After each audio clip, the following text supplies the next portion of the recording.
ዛሬ እዚህ ምርጫ ላይ ተገኝቼ መምረጤ እኔ ራሴ ኢትዮጵያ እስልምና ጉዳይ ጠቅላይ ምክር ቤትን ወክዬ ሳይሆን እንደማንኛውም የሀገሪቷ ዜጋ መብቴን ተጠቅሜ በዜጋነቴ መርጫ ያለው ደስ የሚለኝን የሚመረኝን የሚያምንበትን ፓርቲ መሆን ግለሰብ መርጫ ያለሁኝ። ምርጫ ማለት በየትኛውም አገር በተለይ በኢትዮጵያ መጀመሪያውንም በቀኝ ግዛት ስር ያልወደቀች እንደመሆኑ አመጣን ያንን ነጻነቷን ለማስቀጠል እንድችል የስልጣን ማሸጋገሪያና ማስተላለፊያ ዋነኛው መንገድ ምርጫ መሆኑን ነው ምረዳው።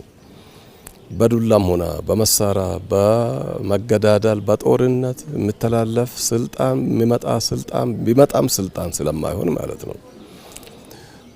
ህዝቡ ያመነበትን የወደዳውን ይመቸኛል የሚለውን በነጻነት ወጥቶ መምረጥ ለወደፊትም ለሀገሪቷ ሰላምን ይሰጣል፣ ለሀገሪቷ እድገት ይሆናል፣ ለሀገሪቷ ፍቅርና ልማት ወሳኝ ይሆናል ማለት ነው።